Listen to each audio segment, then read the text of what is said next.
Kalau lo mau buka cloud kitchen, tapi sampai sekarang masih mulai dari bandingin harga alat di marketplace, gue harus jujur, itu tanda lo belum mikir sebagai operator dapur. Banyak orang gagal di cloud kitchen bukan karena menu, bukan karena promosi, tapi karena salah menyusun kebutuhan alat dapur dari awal. Begitu alatnya salah, order mulai numpuk, proses saling nunggu, dapur bottleneck, rating turun, dan revenue bocor pelan-pelan.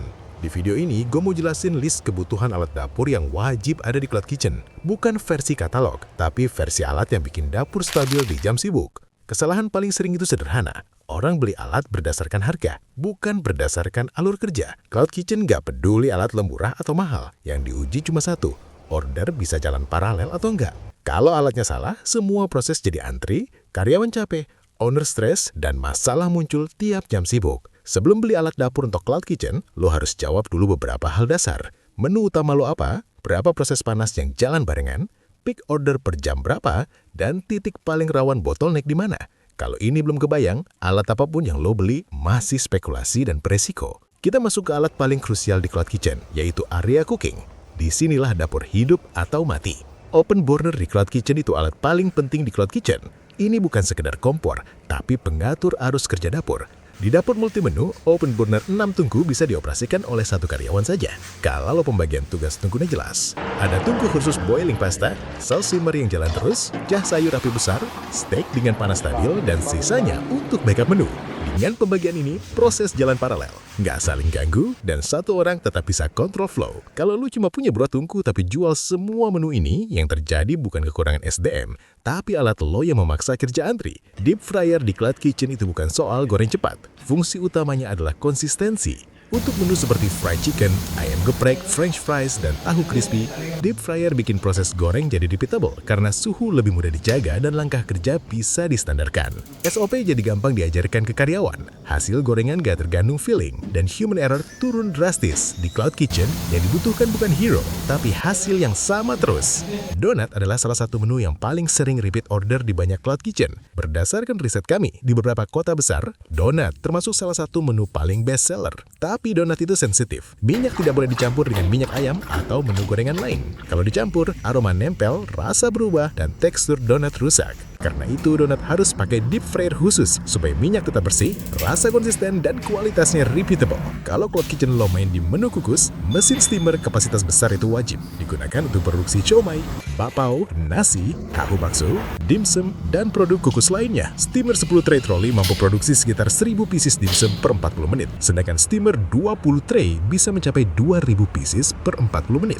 Untuk nasi, kapasitas bisa mencapai 90-180 kg per jam, tergantung tipe. Artinya, produksi besar bisa dijalankan tanpa nambah tenaga kerja. Hasil matang merata, SOP kukus mudah, dan output bisa diprediksi. Oven di cloud kitchen harus dipilih berdasarkan fungsi, bukan bisa menambahkan. Oven konveksi bukan oven serba bisa. Ini spesialis produk yang butuh tekstur kering, renyah, dan flaky dengan kapasitas besar. Digunakan untuk cookies, nastar, kastengel, dan roti gopi. Karena panasnya muter, hasil kering merata, dan banyak tray bisa jalan barengan. Cocok untuk cloud kitchen yang ngejar volume tanpa nurunin kualitas. Oven gas deck digunakan untuk roti manis, roti tawar, pizza, brownies, cake, dan bolu. Kuncinya ada di stabilitas panas atas dan bawah, sehingga hasil lebih konsisten, roti nggak bantat, cake nggak gagal naik, dan produk lebih aman di jam sibuk. Cold chain itu bukan sekedar punya kulkas. Ini sistem yang menjaga kualitas bahan, keamanan pangan, dan konsistensi rasa. Bahan datang langsung masuk chiller atau freezer sesuai fungsinya. Dengan suhu stabil, bahan lebih awet, rasa lebih konsisten, risiko kontaminasi turun, dan stok lebih aman di jam sibuk. Ini menjawab ketakutan utama pengusaha cloud kitchen, salah stok dan telat produksi. Area food prep adalah area pengurang masalah manusia. Mixer planetary berfungsi untuk mixing adonan, saus, dan base produk secara konsisten.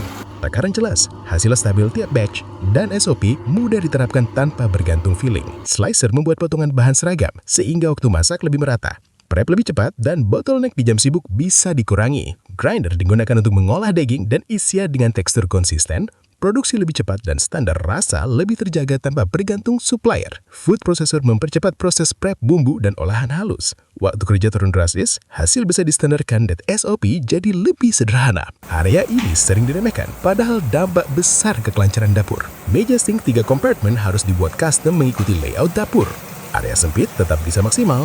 Alur washing, rinsing, sanitizing tetap rapi, dan proses cuci lebih cepat tanpa saling tabrakan. Exhaust hood harus diposisikan tepat di atas open burner, deep fryer, dan semua titik api. Kapasitas fan harus sesuai agar asap, panas, dan bau bisa terhisap maksimal. Kalau salah, dapur jadi panas, bau muter, dan staf cepat drop. Major preparation stainless steel harus dibuat berdasarkan survei ukur. Panjang, lebar, dan tinggi pas dengan ruangan. Storage maksimal, alat mudah dijangkau, dan alur kerja jadi lebih cepat. Jadi kebutuhan alat dapur Cloud Kitchen itu bukan sekedar list, tapi alat yang bikin dapur konsisten, paralel, dan gampang distandarkan SOP-nya. Pendekatan dari Font Teknologi bukan menjual alat satu-satu, tapi menyusun dapur dari sistem. Menu, kapasitas, alur, lalu alat. Yang lo beli bukan besi, tapi ketenangan operasional. Kalau setelah nonton video ini lo mulai sadar bahwa masalah Cloud Kitchen itu bukan di alatnya satu-satu, tapi di susunan sistem dapurnya, lo nggak harus putusin semuanya seginian. Di Revon, kami biasa mulai dari konsultasi alur dapur dan kebutuhan operasional. Baru dari situ, alatnya disusun sesuai kondisi dapur dan target order kamu. Kalau lo pengen dapur yang lebih rapi, lebih stabil, dan nggak bikin capek di jam sibuk, kamu bisa mulai dari konsultasi dulu.